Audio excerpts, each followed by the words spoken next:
What up, man? It's your big brother K-Rino. And check it out, man. I almost bit my tongue. Check it out, man. I'm kind of early tonight. Y'all ought to be proud of me, man. Y'all ought to be proud of me. I'm kind of early tonight. It's not 12:30, 11:48, 1 a.m. It's not none of that. It's 9:30 Central Time. 9:30. And I'm in here with y'all, man. So the least thing y'all can do, the least thing y'all can do is as y'all come in the door is to click that thumbs up. Click that thumbs up, click that like button as y'all come into the door. I don't see but one like, one thumb. I don't see but one of them. But I see about 7, 8 of y'all up in here, man. So click that thumbs up before we get started. If I start talking and y'all don't like something that I say, you can easily take your thumbs up back.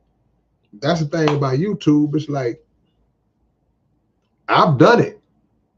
I've like clicked the like, and then I got further into a video. I'm like, oh no, this dude talking crazy. And I took my like back, took it back. So y'all click that thumbs up for your big brother. We're going to go right into this because I know y'all see the title. And just based on the title, I would assume that any of y'all, many of y'all, and many of us have gone through this in our lifetime. But more importantly, I feel like a lot of us, a lot of y'all, us, have done this to people before. So if you did, and you understood what you did, and you felt bad about what you did, it's okay. You just got to make sure that we don't do it again. But we're talking about how there are some people, I put the word some on purpose. I started to put people will dump you when you fall off, but that's not a fair assessment because we can't attribute that to all people. We can't put everybody in one lump and just say people in general. So you have to say some, because if we don't say some, then we will be guilty, like those people who may say, man, all women ain't nothing. All women is B's and H's. Like, no, that's not. Or women who say all men are dogs and all. No, there may be some people that fall in certain categories for whatever reasons, but we can't lump everybody in based on our experiences. And this topic applies the same way.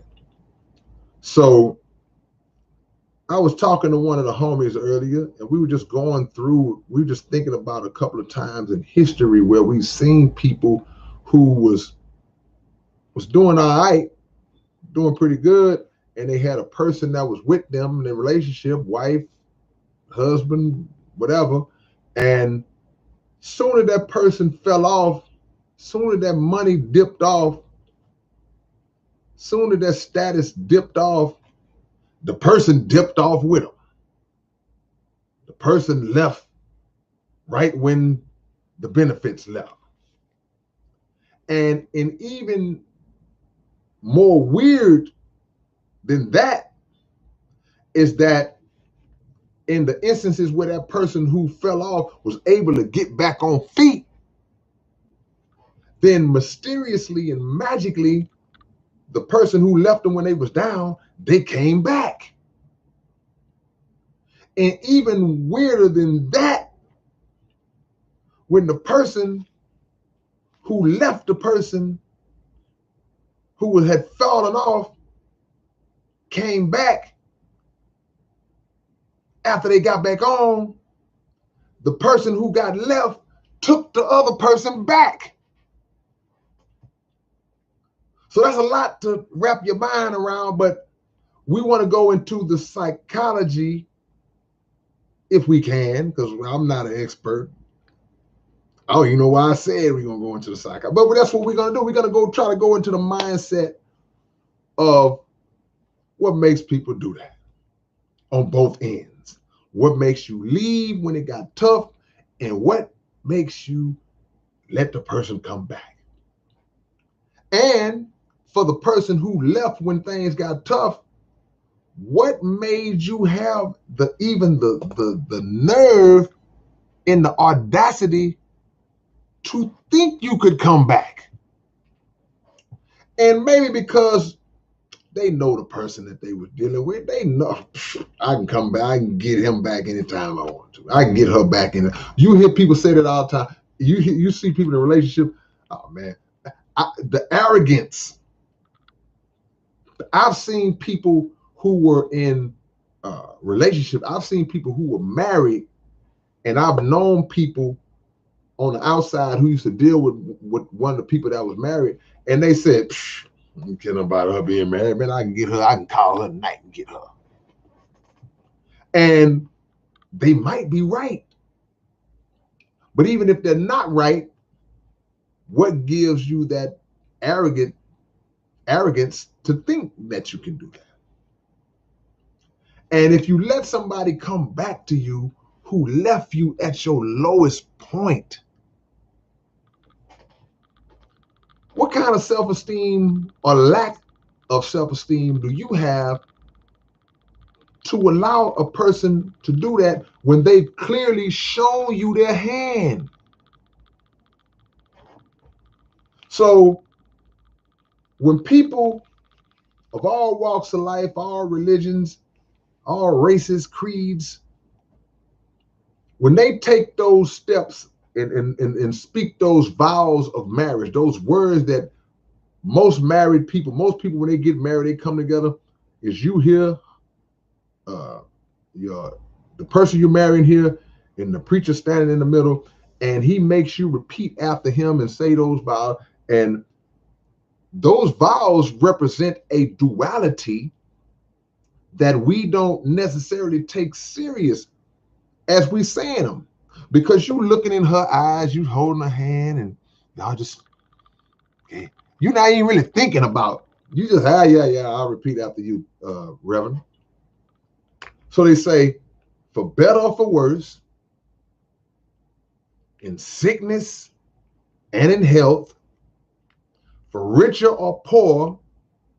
Think about it. These are contrasting conditions that the pastor is laying out and asking you to repeat, that you and this person are agreeing that regardless of which one of these conditions that we are currently in during our marriage, during our union, we stand together, we good.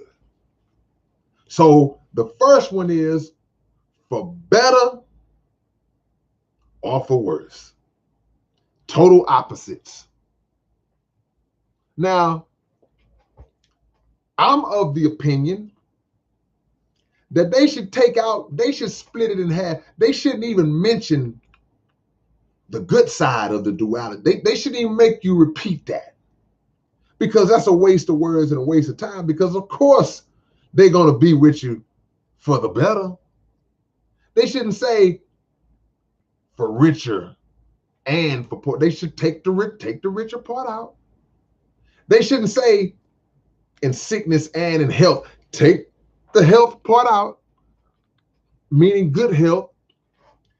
It should just straight up say, when you stand, do you promise to be with this person even in the worst of times? Even if y'all are poor, and even if he or she is in sickness. That's how it should be worded, in my opinion. Because it's a given. When it's good, it's good. Easy to be around when it's good. I promise to be with you in sickness and health. And as soon as the dude gets sick and can't do nothing, and you got to wipe his butt, I'm out. Soon as we can't hop on a plane and fly to Miami and go to the Bahamas, and I can't take you shopping and spend all this money. I can't throw you a wad of money and say, hey, go have a girls trip with your friends. And as soon as I ain't able to do that, we got to cut back on that. I'm out. Soon as we ain't getting along like we was, and we arguing all the time, but we want to be together. We just going through a rough patch right now. We struggling right now. Soon as all that happening, I can't. I'm out. These are the things that we lie about all the time when we come into a union with somebody. Because not many people, it's only a chosen few, a small percentage that really mean for better, for worse, for richer, for poor, for sickness and in health, or for health and in sickness. Only a chosen few, only a select few actually mean that. First sign of trouble, they gone. So they go, hey man, I ain't signed up for this. I didn't sign up for this, man. Hey, see, when I met you, man, you was on top. You was making six figures. We was living in a gated community. We was, hey, now you telling me that I done fell off a little bit? Catherine said 0.1%. So now we can't do the things we used to do. We can't. I gotta go. So the person who may have really meant it, like, man, I really love this person, man. Oh man, what happened? Man, she left me. Why? Because my money fell off, man. I lost my job, and she asked me for some money to go shopping. I told her I didn't have it, and she burnt off. Or flipping around, girl, why'd he leave? Because I was gonna help him get his business started, and all of a sudden I wasn't able to do it. My money wasn't right. We had the budget, and he got mad and he left. Okay, my thinking on that might be a little different from how some of y'all might think. And it might come off a little harsh. It might come off a little insensitive to some people who may not understand where I'm coming from. But once I got old enough and my understanding had kicked in to the degree where it's at now, the little bit of understanding that I have, I knew that if somebody was to ever do me like that, as much as it might hurt, as much as it might disappoint, as much as I might feel betrayed, deceived, as much as I may feel like that, there's one thought that's going to enter my brain that's going to supersede all of the other emotions that might be flooding me in the moment. And that thought is, you know what? If that's how that person really felt about me all along, and I was only good enough as much that I could just do for them, then I dodged a bullet. I got lucky. I won't say lucky. I got a blessing. You left when times got hard, and especially if it happens early.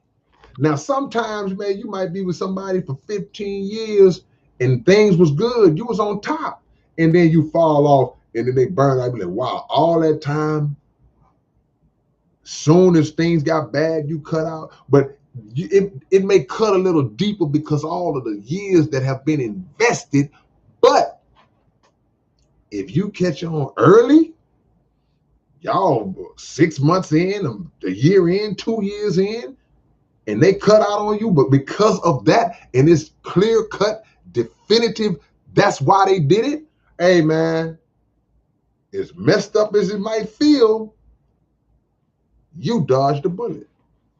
Celebrate it, because that person wasn't right for you. That person wasn't good for you. It was all about what you had. All about what you had. And we also have to take our own degree of accountability in the process in terms of the selection process, because sometimes our selection process is the very reason why we end up in the situation that we end up in with certain people. You chose them. It was you. So while we can get mad and upset and we can talk, I can't believe you did me like that. Yeah, you can do all that, but at the end of the day, how much due diligence did you do in the selection process? Did you get to know that person as best you could before just jumping all in with them? Did you recognize, then ignore certain red flags that kind of would have let you know, signs and symbols that the person really wasn't for you? Did they always seem to gravitate and get more excited about money and finances than they did about actually talking to you? Did they not really just want to do stuff with you and be with you unless there was some type of prize attached to it? You always felt like you had to buy their time. You always felt like you had to come with something in hand when dealing with them. It was never about we just go, hey, why don't we just chill tonight? Why don't we just watch a little? Why don't we just sit on the couch and watch TV tonight? Well, there was this restaurant that I wanted to go to, and everybody's gonna be there, and that's all the time. So we may have ignored red flags and certain things that were showing us where this person's head actually was. Social media socialites. Social media socialites who just, they want to go somewhere so they can post it on Instagram and act like we live in this life. And we might be living that life, but at the same token, it can't be all about that life. And if our union is based around those types of things, then we really don't have a union, y'all. We don't have a union. We have a situation, man. And then the day comes when it all comes tumbling down and they leave you. I mean, what's going on? I mean, what happened to the money? I mean, you was doing good. I mean, what's the deal? And especially if they were not bringing anything to the table from day one, I don't condone it on any level. But, and I'm still not condoning what I'm getting ready to say, but they would have more of an argument if they were able to say, well, look, hey, I've been carrying my weight. You know, we came in this thing agreeing that we're going to handle these bills and these expenses and we're going to build this thing up. And now all of a sudden you fell off, man. I'm still on top. I ain't going to do this by myself. No, you're still wrong, because if we together and you falling off, I got to hold you up. I'm supposed to do that. Hey, you know what? Well, you know what, baby girl? I got us. For however long, you start your process of getting back on your feet. In the meantime, I got us. I'll take care. Don't worry about the bills and all that. I got it. I'll take care of that. But if you don't get that when you the one that fall off, that's an eye-opening, shocking situation. Well, I got mine, so I ain't gonna be the one. I'm not gonna be stuck out. So I'm gonna go to my mom's house for a little while, and you need to figure out what you're gonna do. Like, wait a minute. What about us? Remember what the preacher told us to say? Like, man. So it's never good, even if, you know, y'all are both bringing something strong to the table. But it's really bad, like I say, when you ain't brought nothing. You ain't brought nothing to the table.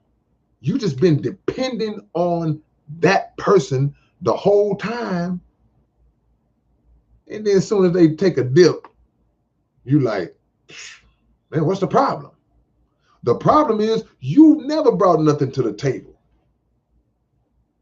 You didn't bring nothing to the table but your plate. You came to the table like this.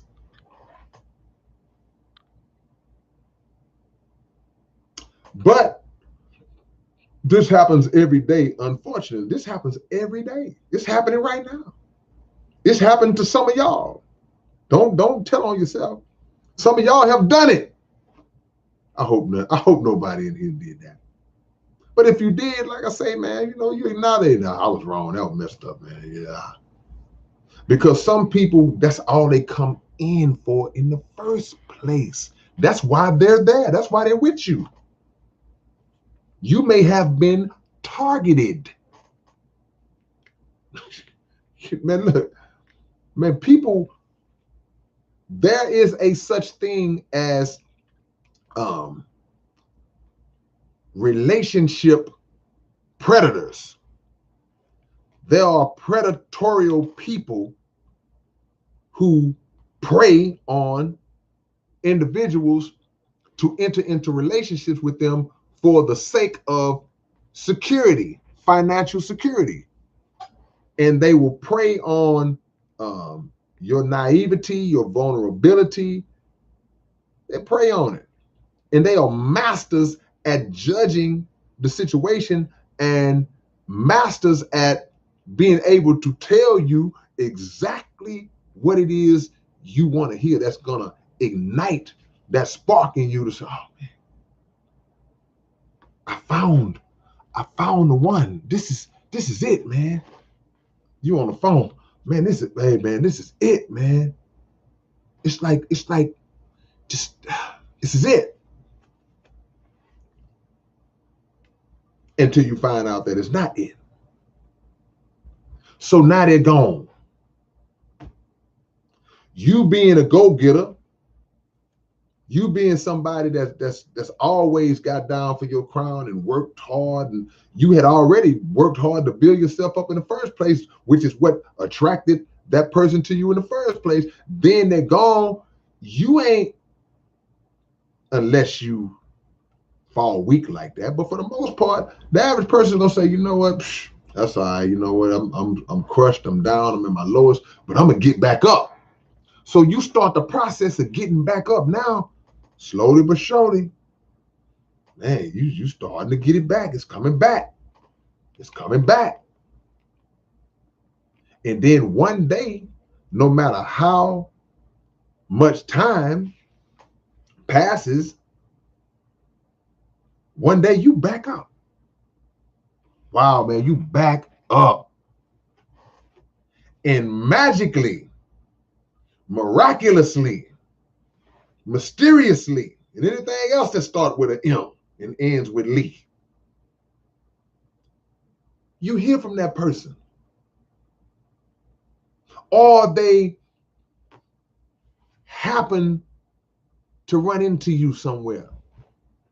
Because you best believe, just like any situation, any just regular relationships, not even nothing I'm talking about right now, but even in just like regular relationships, look, man, don't lie. It's human nature that when y'all have a split up, every now and then, you kind of check and see what they doing. You go on their social media and you see what he been up to, see what she been up to. And when the relationship is freshly like ended or whatever, both sides gonna try to cap. Both sides gonna try to play it off like they living their best life because they know that the other one might be peeping in here and there. So you don't want to show that weakness. So you all on your social media toasting and laughing and partying and showing yourself all at the event. And yeah, well, we have to make it seem like I ain't tripping on that no more, man. I'm living life now. Next chapter, I moved on and now with bigger and better things. You know, you put little captions on there. And y'all both do it. But sometimes it's just showing, it's just for show because you still hurt and feeling that pain, but you don't want them to know it. But if you keeping it real, and then all of a sudden they see, oh man, they leveling back up. Ooh, she done powered back up. Wow. You standing in front of your business. You standing in front of your storefront. We back open. We back. We popping. And they like, And they look and see that, okay, that fall off was just temporary. I didn't stay. I panicked and said, oh, I'm out. I showed my hand as being unloyal. Is that a word? Unloyal or disloyal? And then start trying to ease your way back in. They start trying to ease their way back in. And how does it start? Might start with a little inbox message. Hey, what's up? Just how you doing? Like, hey, what's up? Just checking on you. Just you see you still alive. You good? Yeah, I'm good. You good? Yeah, I'm all right. You know, they ease their way back in. They may or may not tell on themselves. Sometimes I'm just congratulating you. I see you got your thing back going. I just, I'm proud of you. I knew that you wouldn't be down for long. You're like, yeah. yeah, I wasn't gonna be down for long. That would be me. But that's the other side. Yeah. I got my thing back together, and I was working hard. I thought about everything you said, and you're right. I did let you down when my business failed, and I know you was depending, and that's all they need to hear. Well, what you doing Wednesday? Maybe we could go out and hang out. Yo, that would be great. That would be great. And before you know it, you have let him or her back in your mix. And it was all because they saw that you was back on your feet. How do people fall for that? And it's rhetorical because I know some of the answers, and y'all can still feel free to drop some of the answers as y'all hit that like button. If you haven't hit the like button since y'all got in the room, please just click that thumbs up right now for your big brother. But why do people fall for that? Castro say, you crack the door. If you crack that door, boy, you ever seen those movies where the killer is out there and then something happens where somebody knock on the door and the person who's running from the killer, they just kind of crack the door. And once you crack the door, the killer just boom, as he barges in. That's all he needed was that crack. That's what it is. That's what it's like. You gave them that opening to start right back over on you, and everybody sees it except you. Your mama see it. Your friends see it. Your children see it. Mama, you gonna get back with that man? Daddy, you done got back with that lady? Everybody sees it. Then you get defensive. Look, man, I'm grown. Y'all shouldn't worry about what makes me happy. No, we are worried about what makes you happy, because you are demonstrating happiness in misery. Now, I understand that when you really care about somebody, you really with somebody, you really with them, their happiness becomes your happiness, right or wrong. If you're with somebody that you really love, you're like, man, you go out of your way to do things to make them happy. And when you see the things that you do making them happy, it makes you happy. But what you have to understand, that philosophy should be a two-way street. It should not be one-sided. So you doing everything to make them happy, and that's bringing you happiness, but they're not doing anything to make you happy. Even going so far as to feel like, well, your happiness should be in me being happy. But they're not giving that back. So you got to always ask yourself, hey, man, I'm not coming into this with expectations of receiving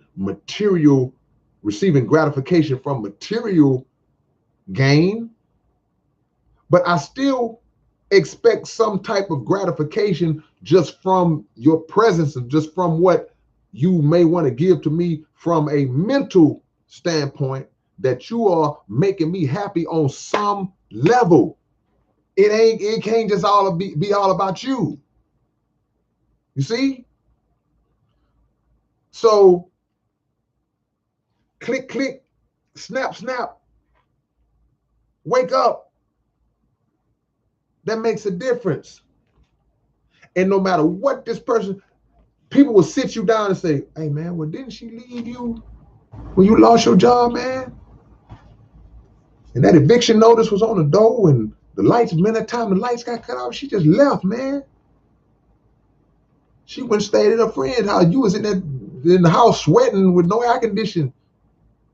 Yeah, man, but I understand, man, because I shouldn't have let the lights get cut off, man. I mean, okay, cool. You can have that argument, but man, ain't we supposed to figure this out together?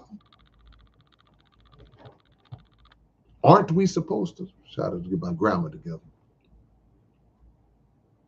So now they're back. And when they come back, now people start to call you, if you're a dude, they call you a simp. If you're a female, I get what they call you if you're a female and you're allowed, just dumb, what, I don't know what they call, what is it? But it all means the same thing, no matter what gender is connected or guilty of it. And the one thought that never seems to cross the mind of the person who allows themselves to be treated like that, gullible, thank you, Stacey. The one thought that never seems to cross their mind is that I can do better. I can do better than this person. I can get somebody that's better for me than that person. That seems to never cross their mind, because there's somebody out there that's not gonna care about none of the money and the material possessions and assets that you have. They care about you. They care about your well-being, how you feel.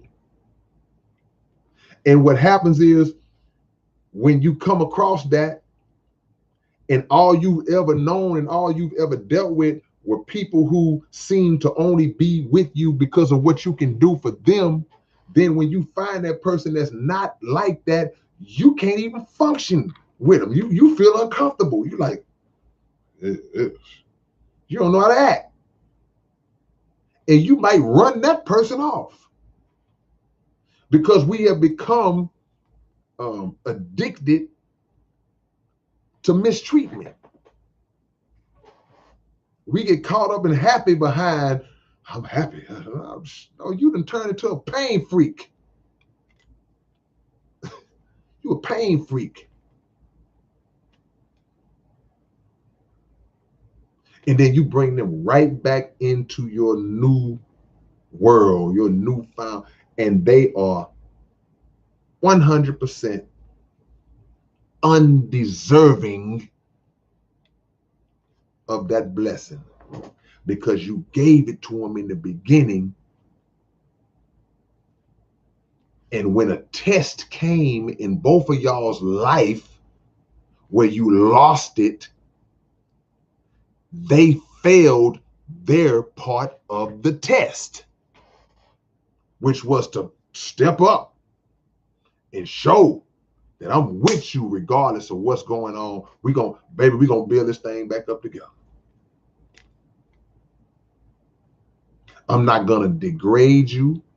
I'm not gonna talk down to you. I'm not gonna bash you. I'm not gonna say how sorry and worthless you are, how trifling you are, how dumb you are for messing off the money. I didn't say none of that to you.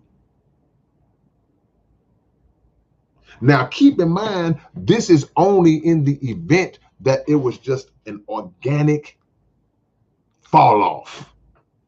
I'm not talking about if you done went and snorted cocaine and blew the fortune. I ain't talking about that. And even that, to a degree, deserves some loyalty to like, oh, well, you know what, baby, I didn't know you had this drug problem, but we're going to get you some help. We're going to fight through this together. And then you work in that as far as that person allows you to work with them or wants to get better until they just show that they ain't trying to get better. Then you got to do what you got to do. But that's the for better, for worse. That's the sickness and in health. Because if I become addicted to crystal meth tomorrow, I'm in sickness now. I'm sick. I'm at my worst.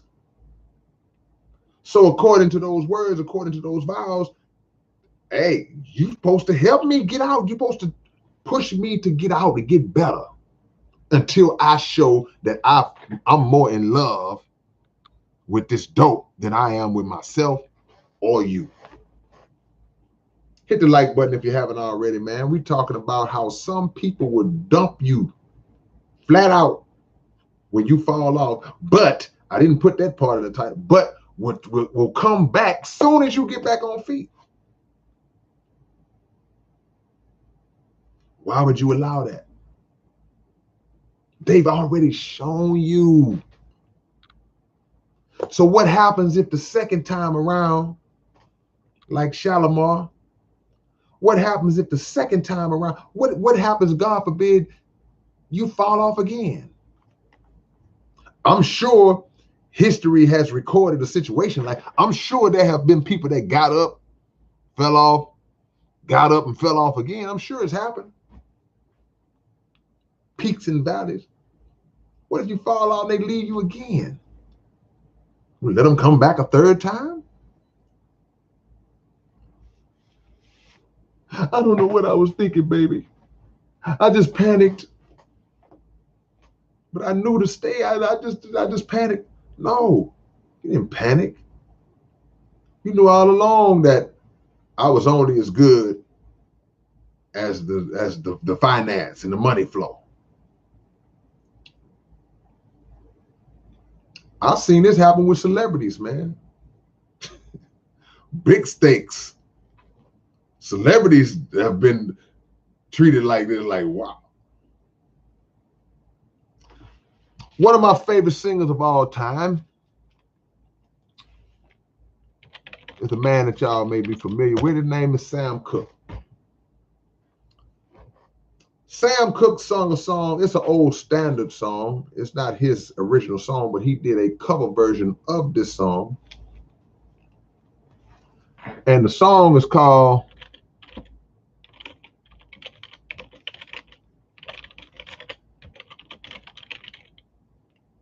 hold on, my typing ain't all that great, y'all. It's called Nobody Wants You When You're Down and Out, or Nobody Loves You When You're Down and Out. And if y'all want to go listen to the song after this live is over, I would recommend that you do, because it talks about that. Because what we got to understand, and in this conversation that I'm talking about right now, I've emphasized and focused on just relationships, but it's not just about marriage and your girlfriend or boyfriend. Friends do it too. So-called friends do it too. It ain't just about a significant other. It's friends do it too. You got all the money, you kicking it, y'all balling out of control, and then when that money dry out, that entourage dries out as well. And before you know it, man, ain't nobody hanging around no more. My phone ain't ringing no more like it was, because I have nothing else to offer y'all. Nothing else to offer. And all of the times, all the people that you thought, these my boys, man, these my girls. They was your boys and your girls only up until you couldn't pay for the drinks for everybody no more. You didn't pick up the check at dinner for 15, 20 people sitting at the table no more. You ain't kicking out bread. Hey, man, hold on to that. Hold on. You ain't doing that no more. You're not financing that lifestyle no more, because you can't.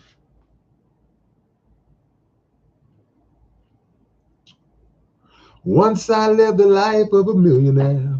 I'm going to go back in time, man, and read some of y'all comments. Spending money I didn't care. Catherine McMartin says, be smart enough to never take them back. They don't deserve you. True words, but somehow we do. What's y'all opinion? What makes you think, what is the reason you think people take folks back when they've shown them that all they cared about was the money? Badash Philosophy says, people with principles have something stable, upright, and permanent that they can stand by when the world asks us to change from our good nature and honor to ourselves and each other. DT said it took nearly a year to realize that. So you've been through it? Wow. Erica says, very Bronx Tale. What happened on Bronx Tale? That's one of my favorite movies. I'm trying to equate that to what we're talking about. Bronx Tale is one of my favorite movies of all time. Castro says, start wishing it would had happened 10 years prior. Joseph says, they don't know unconditional love. They only know how hate to love, move on, be strong. But you know, the person who allows people like that to come back, it could be argued that they are exhibiting unconditional love, right? Because that's a condition. So the people who leave, yeah, they don't know unconditional love. You're right. They have no concept of that. Like, this love is conditional. But the person who lets them back, they're showing unconditional love, because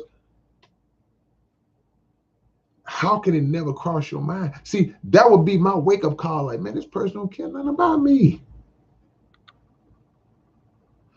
You ever cut somebody off that you was helping because you realize, man, this person they not trying to get up on a different level. They just have determined that, oh, wait a minute. Anytime I'm in trouble, I can call History Obscure. I can call Stacey R.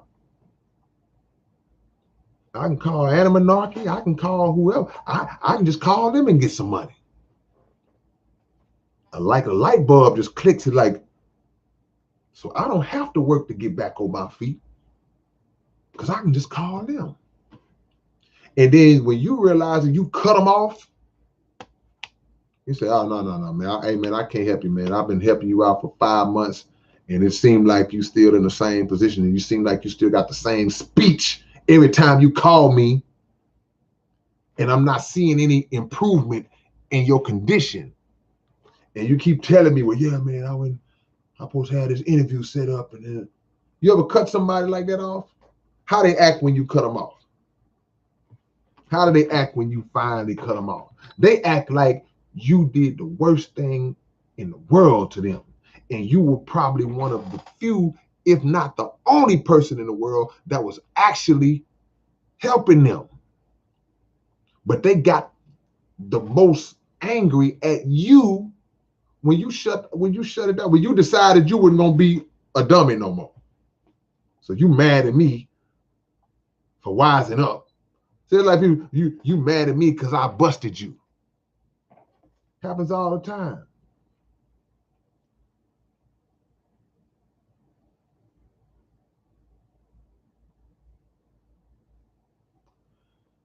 Code says, he asked early on, says, can people subconsciously act this way? Is it driven by ego? That's a good question. I don't think people subconsciously act that way. I think they are totally conscious of the fact that they are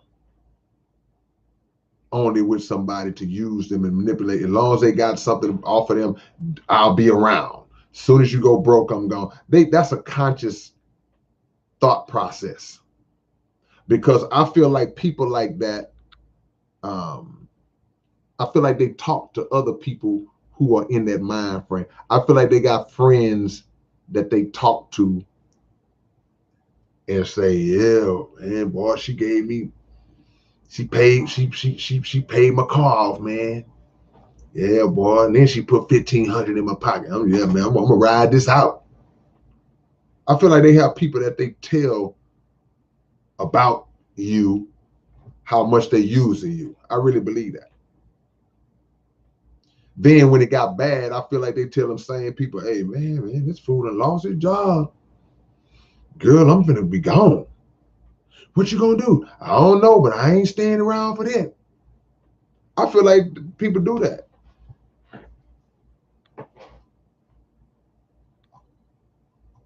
Let me catch back up, man.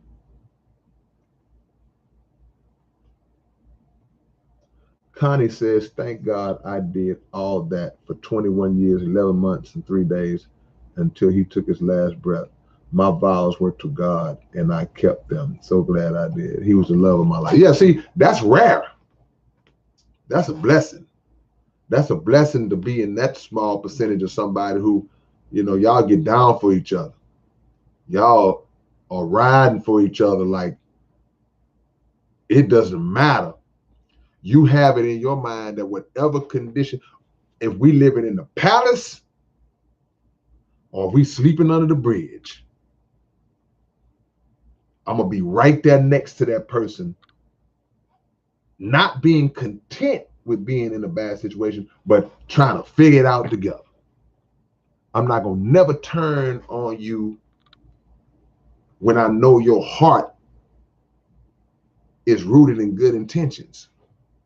Even if you make a mistake that sinks us both, sinks us all, but you didn't mean to do that. It wasn't about being on no dope. You tried to make a move, you made an investment, it didn't go. And we paid for it, but hey, look, if I know you would never do that on purpose. Hey, man, we got to figure it out. I ain't happy, but I ain't gonna just burn out. Hey, man, y'all hit that like button if you haven't already, man. Let's get to 100 likes earlier than usual, y'all. Friday Night Live, we on this thing, your big brother K-Rino.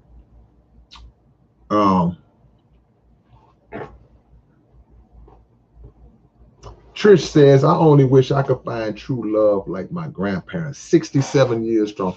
Yeah, they don't make them like that no more, Trish. Hard to see that these days. Forget 67 years. How about 6 or 7 years? We've been married 67 years. 6 or 7 years? It's hard, man, because our motives are not rooted in the right thing, man.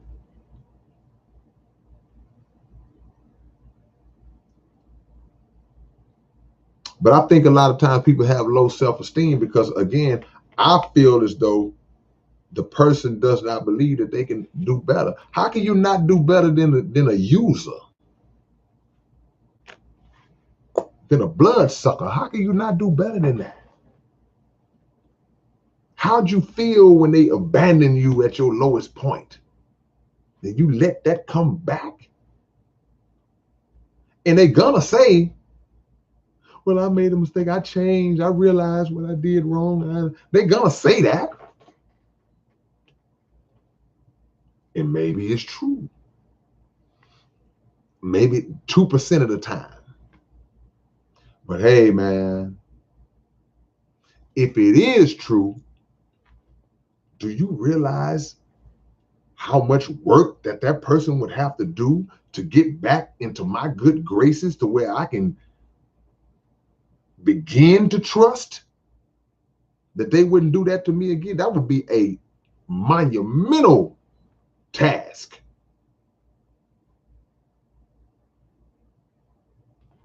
Give me 9 more likes, man. We almost there. Zawaji says, what is the misuse of power? And in this particular case, we can ask the question, what is the misuse of love?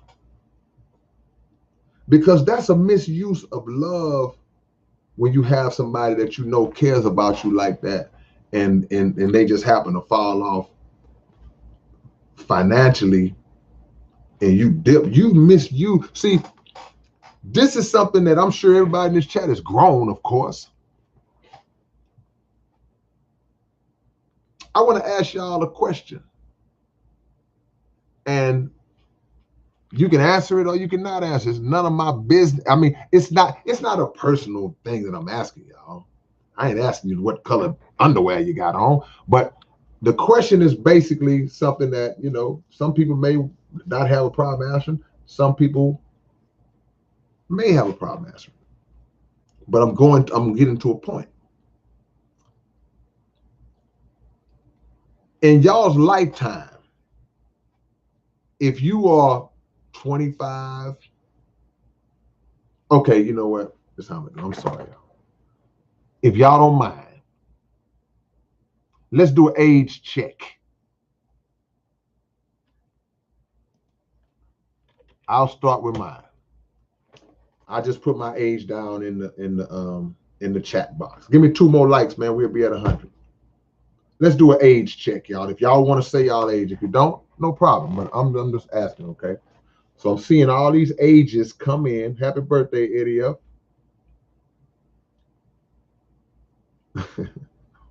Doug turned 9,000. So we are as young as 21 and as high as me at 52. But we seeing 35s and 47s and 46s and 32s, 45s, 48s, 47, 24. We all over the place. And this is what I want to see, just the diversity of ages. But what I'm saying is, what's up, Cream? What I'm saying is this. These are ages, even the 20s, but I lean more towards my mid to high 30s, my 30s, 40s, and the 50s. I lean more towards this because they've lived a little bit more. In your lifetime, how many relationships can you honestly say that you've been in where you can honestly say that you and that person were on the same page and y'all really got down for each other and y'all knew that no matter how bad it got, you was going to be there for them and they was going to be there for you. Now, even if y'all could still be together now, or it may have ended for some other reason, but how many of those situations have you been in your life? Because mostly everybody can say, well, I've been in, especially like I say, you 30s and 40s, you've been in many relationships. You've been all over. I mean, I've been in 5 serious relationships. I've been married 3 times. I've had 10 different relationships. How many can you say where y'all had that kind of connection? And boy, the exact answer that I had in my mind is popping up all of, everybody is saying one, one, one, one, one. 0 is popping up. Eddie F, 1. Mar, 1. Captain, 1. Badash, 1. Okay. Queen, 2. 2. So, look, Honeybee, 1. Okay, look. So this is what I'm saying. Now, compare the number of good relationships that y'all have said y'all have had, or relationships like that y'all have said y'all had. Compare that to the amount of years that you've been dating, of dating age. You may have started when you was 17 in high school and was in a relationship with your high school sweetheart, or you might have 21, 20. So you looking at, depending on how old you are, 20, 25, 30 years of relationships, and all the average person can say is one situation like that in their life where they've been with somebody who knows, hey, they got my back, I got their back. It don't matter if they got a penny or $1 million. Kubrick says 2. Caesar, 1. JJJ, 2 out of 20. The numbers are low. So that means that if you are a person who meets somebody that falls into the category of somebody that's really, really a good person, that's right for you, that's down, that's shown that they really care about you and love you, you have to understand that's not something that happens every day. That's not something that happens every month. That's not something that happens every year. That may be something that comes once a lifetime. Few of y'all put 0 up there. A few of y'all can say that y'all have never been in a relationship like that. Do you know how amazing that is? And you 45? That shows how hard it is. So why would you finally come across somebody like that? What's the mindset that makes you come across somebody like that? And instead of saying, well, man, this is a real good person, you instead go, you try to figure out a way to juice this person for everything I can get. And the second that they ain't got it no more, I'm gone. It's hard, man. Because a lot of people, like I said earlier, have a predatory mindset. It's not about you. It's about what you can do for me. That's how the majority of the world thinks and operates, because we are the result of a trickle-down effect that comes from a mindset that's higher up. That's how the government treats us. It's only about what you can do. That's how the music industry treats us. That's how pimps and hoes interact. I'm going to use you and drain you until you have no more use or value to me. Then I'm going to toss you to the side.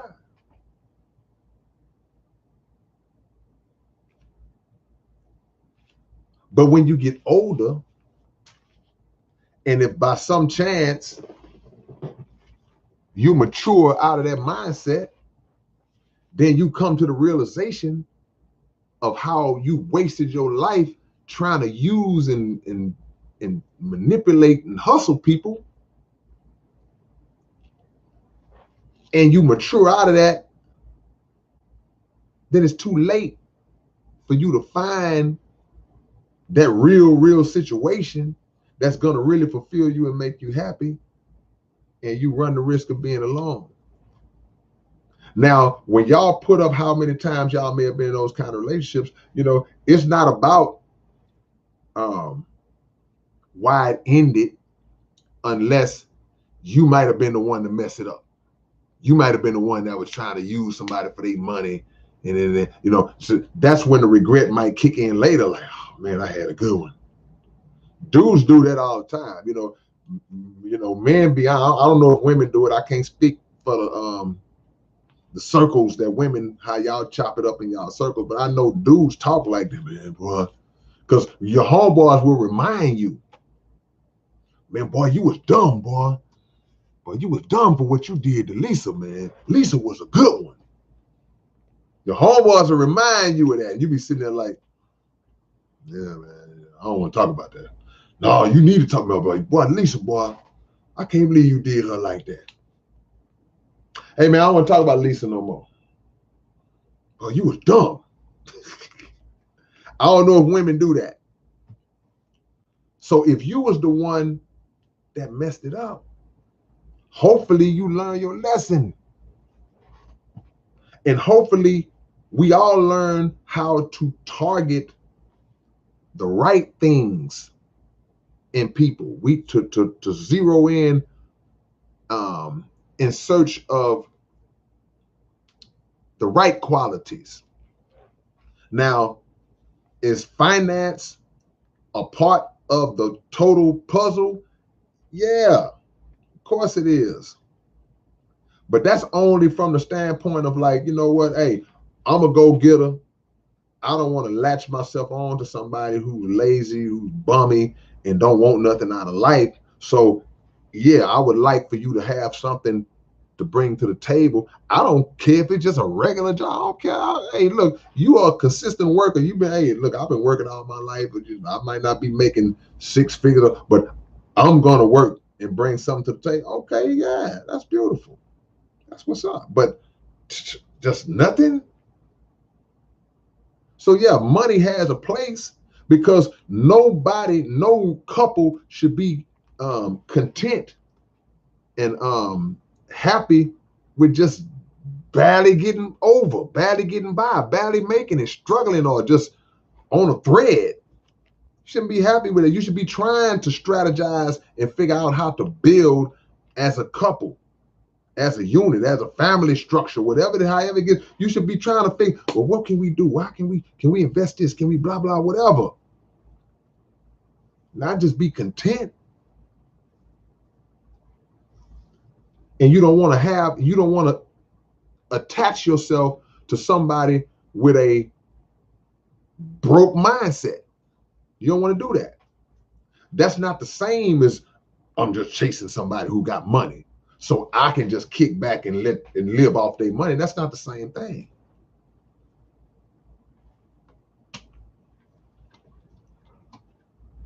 Apocalyptic minister in the building, man. Don Perignon. Don Perignon says, my ex was requesting $200. When I didn't do that, she started disrespecting my family. Was she your ex when she started asking you for the money? Or this was during the time when y'all was together? And you say, and what do you mean she was requesting $200? Like $200 a week, or she asked you for $200 one time and you said no? I mean, I'm just trying to get a tighter context of the statement. You said she started disrespecting your family. But see, again,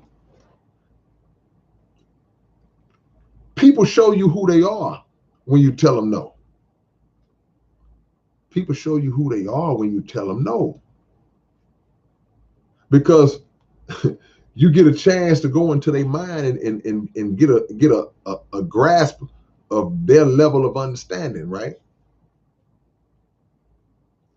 So if you drop me off if you took me to work 5 days in a row, then on that 6th day you say, man, I can't do it today, man. I got something to do. Or you say, man, hey man, you got to figure it out today, man. I'm tired, man. I'm just gonna rest today. They have every right to say that, and you go off, man. You ain't doing nothing. You can take me to work. No, yeah, I ain't owe you nothing. Grown man. You're a grown woman.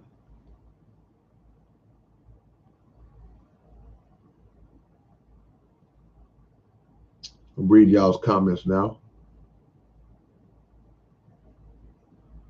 Too many narcissistic character types out there. Yeah, because you got to have a hell of a nerve to try to come back to somebody act like ain't nothing happened. I'll be scared, man. I'll be scared of somebody like that. I would. And I would hope I have a friend, a family member, somebody pull me to the side and say, hey, man, K, man, you being dumb, man. Didn't she leave you when you went broke? I'm like, yeah. So now you're back on your feet now? Yeah. And just so happened this when she came back, right? Yeah, but she said she was sorry. Y'all ever seen the movie The Pursuit of Happiness? Will Smith? One of my favorite movies. Y'all saw The Pursuit of Happiness with Will Smith? Y'all gotta go watch that movie. Who all saw that movie? See who haven't saw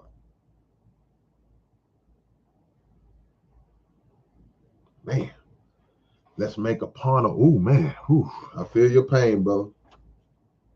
Feel your pain. I feel your pain, bro. That movie, The Pursuit of Happiness, the character that Will Smith played in that movie, man, this dude had a dream, bro. He built this machine that would help doctors. It was just we back in the 80s, so it was a big old giant box looking thing that he put together. And come on, Kareem, you gotta see that. You got go watch The Pursuit of Happiness tonight. Just watch it. But anyway, I'm not gonna tell the whole movie for those who ain't seen it. But he was building his dream, and he had invented this machine, and he was trying to pitch it and sell it. And he had actually had machines, and he was doing good. He was selling them. And his wife, boy, they were smiling and happy.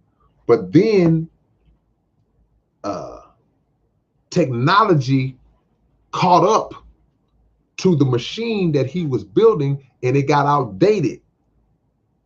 So when technology outdated the invention that he had invented, when nobody buying them no more, the money was dipping. The wife burnt out on him, left him. And I'm going to leave it at that because I don't want to tell the movie because it's a really good movie. I would advise y'all to watch that movie tonight. But there's another movie, because that movie was based on a true story. This other movie, the Tyler Perry movie, and it wasn't Medea. It's a movie called Acrimony. Acrimony, and the other one,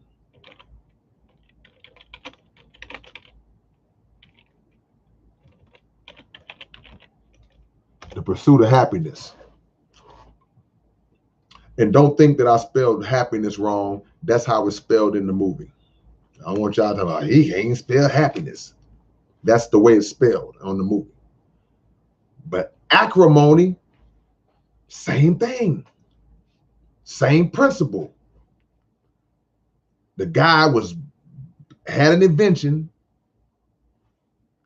and his wife, now don't get me wrong, now she helped. She put a lot of money and time into helping him build his invention. She did her thing. Yeah, with Taraji. But she just wasn't patient enough. She jumped off the ship too early. She jumped off right when it was finna pop. And that's all I'm saying. So it's Friday night. Y'all done already told me y'all ages, so some of y'all like me, y'all ain't going hanging out and running the streets.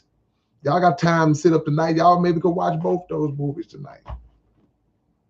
But if you want to get a lesson in what I'm talking about in this topic, go watch both of those movies tonight.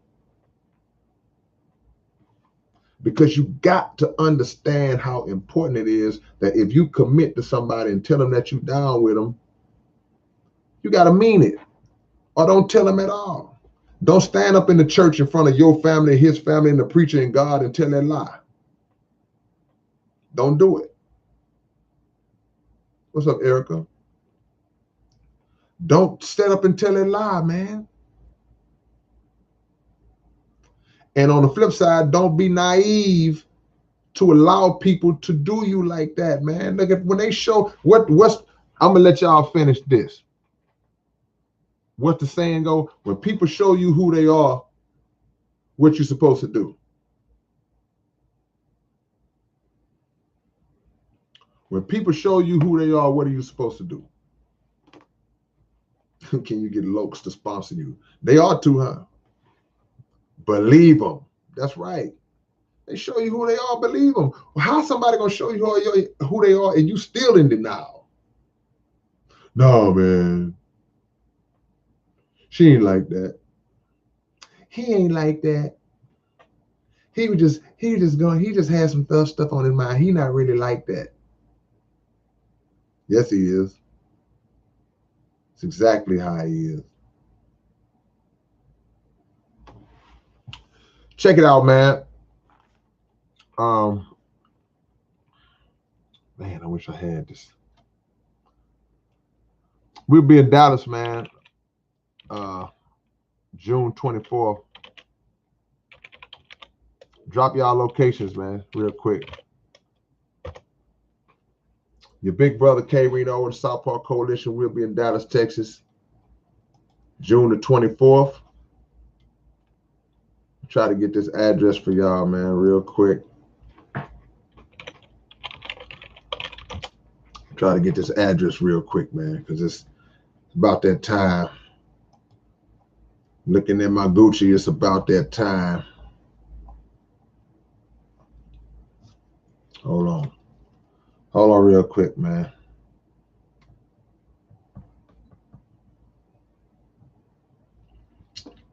Get y'all this address so y'all can come. So y'all can come check your big brother out along with my brothers, Point Blank, Dopey.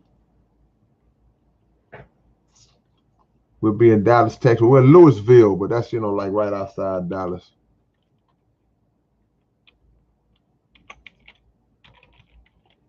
I want y'all to come check us out. Live concert.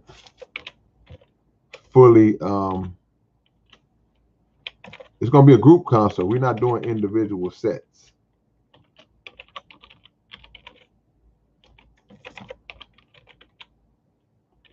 Y'all excuse my slow typing, bro.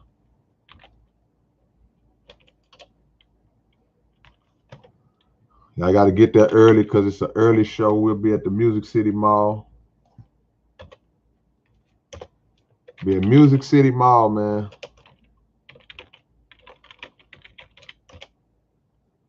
June 24th. That's not this weekend, but next weekend. Next Saturday.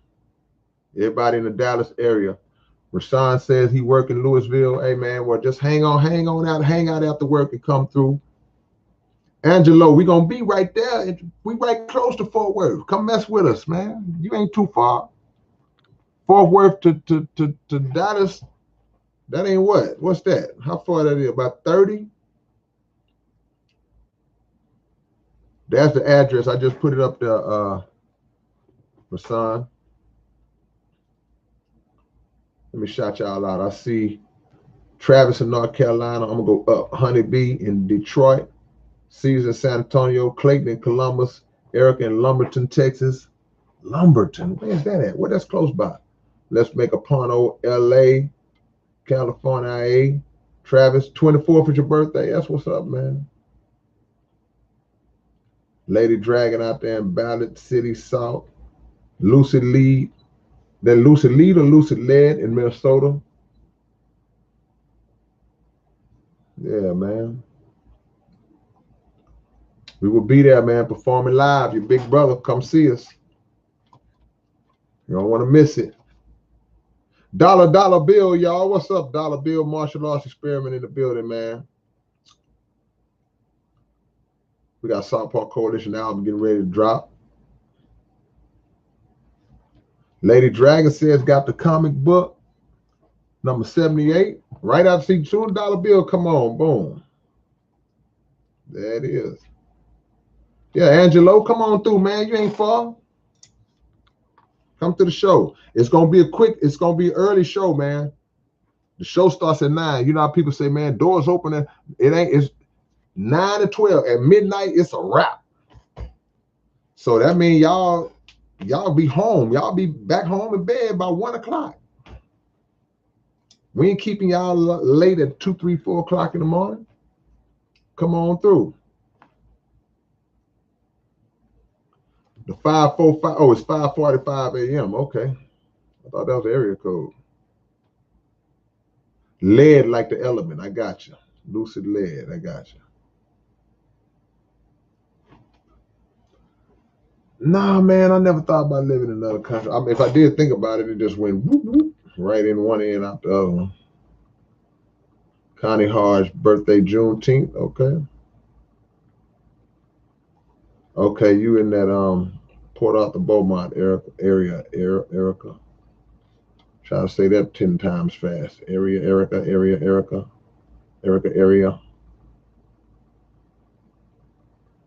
Yeah. But that's where we'll be, man. Next Saturday. Next Saturday, man.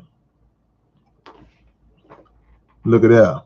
Angelo putting it together. Pool your resource. Carpool. You say, man, you in the funk? You in Fort Worth? Or you in Dallas? Say, I got gas money. That's how you do it, man. Make it work. Put it together, man. Y'all don't want to miss this show. Then, of course, y'all know how we get down. See, we don't just perform and then leave, man. Oh, man, thank you for y'all time and money. We gone now. You know, we going to hang out with y'all, kick it, take pictures, sign stuff. We going to have merch. Straight up. Keychains, what you got? What's keychains, man? What you got, dollar? Send me a picture of them. We keychaining on these bars now? How much are the tickets? I think it's like 20. You go on Eventbrite. I tell you what, this is what you can do. If you want the information, just send me an email. That's my email address, and I'll send you the flyer with the Eventbrite with the QR code on it. You can scan it because you can get your tickets pre-sale. I think it's like 25 at the door, if I'm not mistaken, but you get a pre-sale ticket. And I still got hard copies, Lady Dragon. I still got hard. I'm gonna have hard copies until just the world just stop purchasing them. So yeah, I have hard copies at the show. Still got hard copies on our website, SouthpawCoalition.net.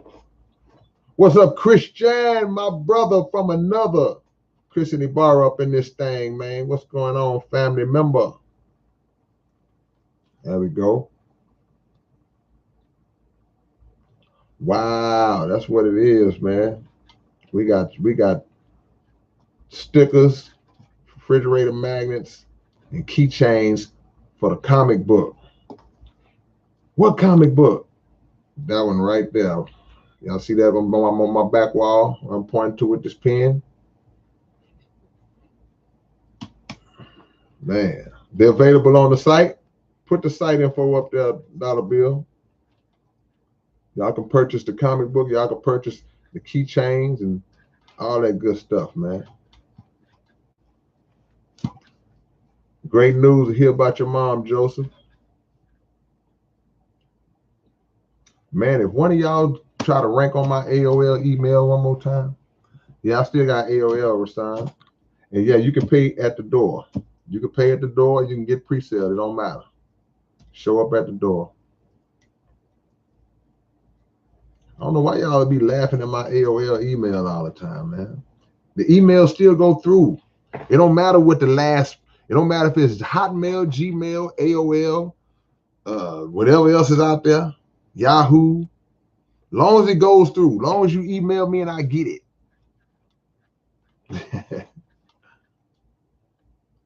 That's my first email address when the internet was invented. When I first got on the internet back in the 90s or whatever it was, that's my first email and I never lost it.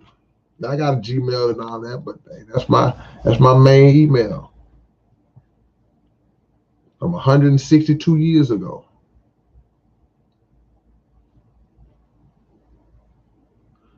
Nothing wrong with eating dinner with the family, Jared.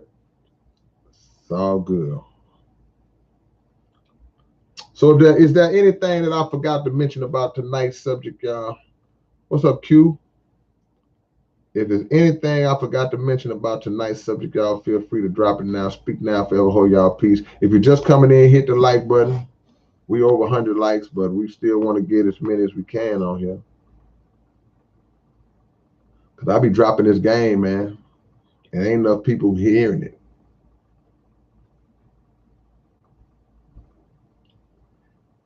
E-machine. What's that, Doug? What's the E-machine?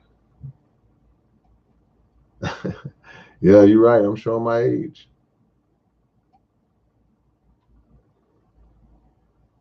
Yep.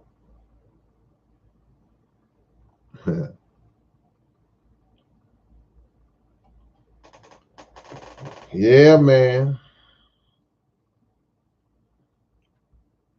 Appreciate the love, y'all. Without a doubt. But y'all go listen to Sam Cooke, man. Nobody loves you when you're down and out.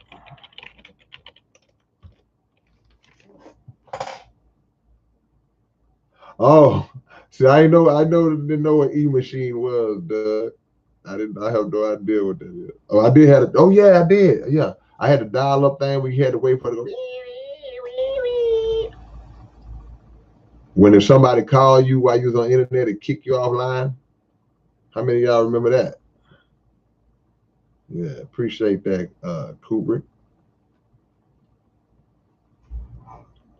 May think people have given up on us, but they may have problems of their own. Yeah. I think we can know the difference, and you can tell when somebody just getting away, just having any time to themselves, and I had to get away. But if the timing just happened to match up when you go broke, then when you get back on your feet, the timing happened to match up when they want to come back, then nah, that's a little different. But yeah, sometimes people do dip. Thank you, Eddie F. Y'all called it old school. I called it longevity. I called it old school too. I'm proud to be old school. Yeah. I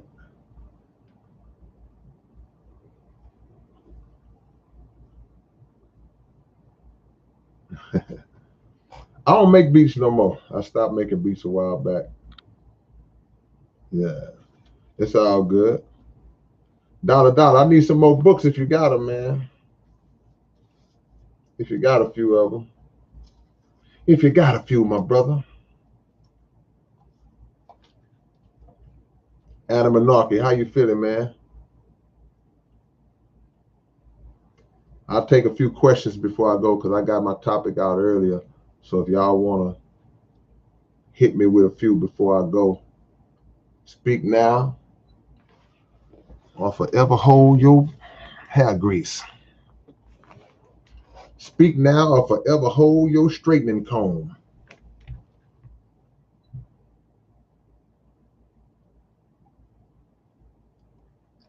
I got a new album dropping.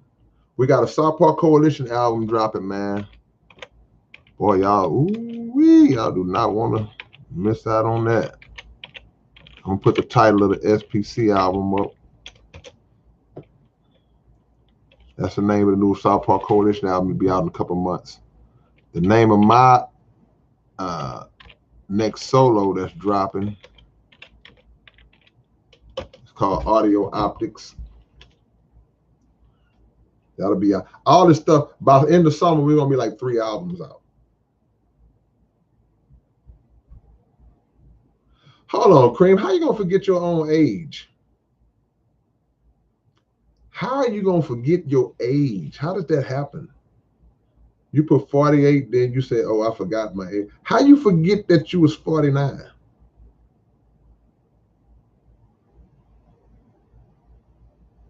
I'm trying to understand that, Cream.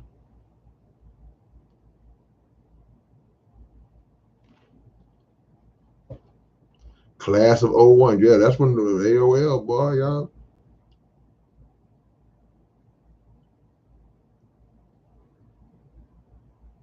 Now, I have forgotten my birthday before. I've been walking around and didn't realize it was my birthday. I've done that a lot. A couple of times. And somebody say, happy birthday. And I go, oh, yeah, appreciate it. Because when you're busy, Christian, the next album, like I say, the South Park Coalition album should be out in, I want to say, August or September. My next album may be out around that same time, along with the album I did in Canada with my homies at 11th Hour Entertainment, my homie Tragic. So we looking at three or four projects dropping this summer. Yeah. Time flies. Time flying. Time sure is flying. You didn't remember your age.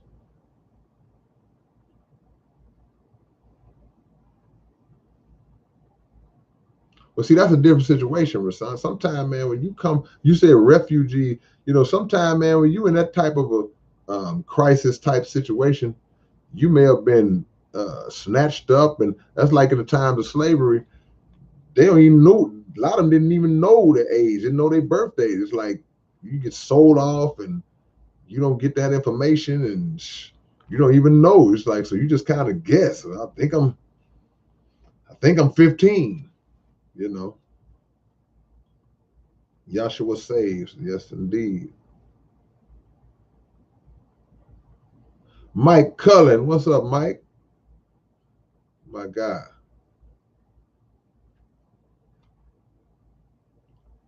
Rasan, how many countries have I visited? I've been a few places. I've been a few countries, man. I don't know the exact number. I'd have to sit down and think about it. But God has blessed me to do a lot of traveling, and I still got a lot more that I'm gonna do. Wanna and gonna do, because it's a lot of places that I haven't went that I have to go. I have to go. I want to do a show in South Africa. Can y'all put that out in the universe? Because I've been getting a lot of fans over there from that area, so it's making me say, okay, I need to get over there. What are your thoughts about the UFO that visited the Mexicans? Man, look, you talking about in Vegas? People been hitting me up left and right asking me about that. Dude, something ain't right. Has any footage surfaced of the actual so-called craft?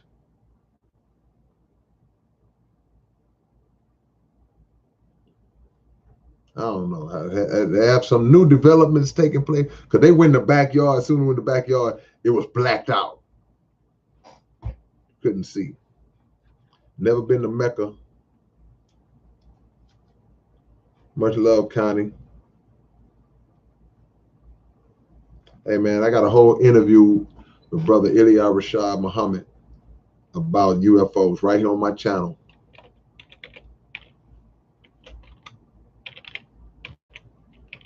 Make sure I spell my brother's name right.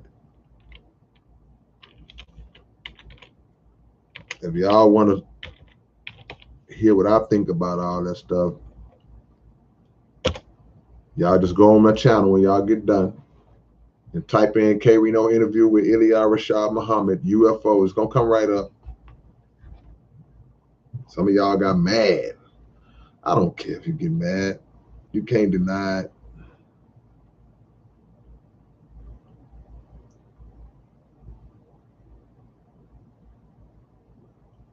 All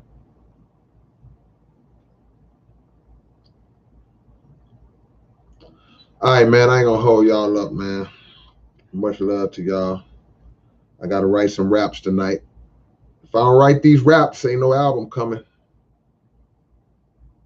Yeah. Lucid Leg. Go watch that interview. I just typed his name. It's Ilya Rashad Muhammad. Go watch that interview I did with him, and that'll show you my philosophy. He's a brother in the Nation of Islam.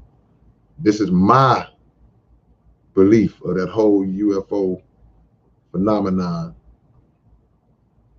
You know, I'll catch y'all later on, man. I got work to do. God bless, man. Thank y'all, man. Y'all thanking me. I'm thanking y'all. I appreciate that. Dallas, we coming next Saturday, a week from tomorrow. Yeah. Hold on. Let me read what Jay Michael said right before I go. Because he talking about the topic. He said, I'm not saying get taken advantage of, but it must be said that sometimes people change. Fool me once, shame on you. Fool me twice and all that. I think it'll be a bad plan to be one and done. But I understand. But I think we touched on that too. Like, it's conditional. It's situational. Because I think we should have enough discernment to be able to tell the motive of a person and the timing of it and how it was done. People will blatantly tell you, oh, you broke? I'm gone. So while people can change, how you just happen to change once I get back on my feet? Now you changed? You wouldn't change in the year that I was struggling to try to get back on top. I ain't hear nothing from you. Now, as soon as I'm back on my feet, oh, now you changed? So yeah, people do change. That could be a situation where, you know, they realize the error of their ways and all that. But for the most part, you kind of see how it was done, man. It's like, nah, man, nah. And sometimes we get so caught up in the person that we with. Oh, I love him so much. Oh, she's so beautiful. That you ignore all of the other ways. It's like, nah, man, this person don't even like being around me.